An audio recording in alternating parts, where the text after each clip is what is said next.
Things that might set off my Enneagram 6 Let's- partner. So any sort of like feeling of betrayal, right? It's one of those things that with a lot of types, the trust is already established. And then if something happens, then the trust is lost. But for 6s, trust needs to be earned. And so if there's any sort of feeling like they may be betrayed, then that might set them off and prohibit that trust from happening.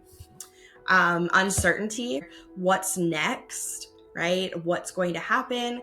And this is because 6s really do need to feel prepared and ready for whatever comes their way, right? And so taking that level of preparedness away from them makes them panic. And you might see some of those stereotypical reactions of like the anxiety, the self-doubt, because they're unable to feel prepared.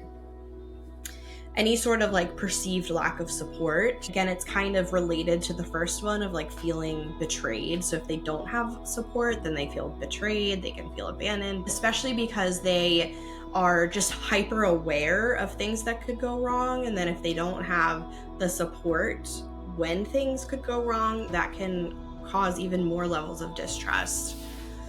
The criticism piece for 6s is like a criticism in their ability or their decision making or their level of preparedness. We see a lot of self-doubt when it comes to decision making for 6s, where they need to kind of like pull the peanut gallery, I say, to decide which decision is best.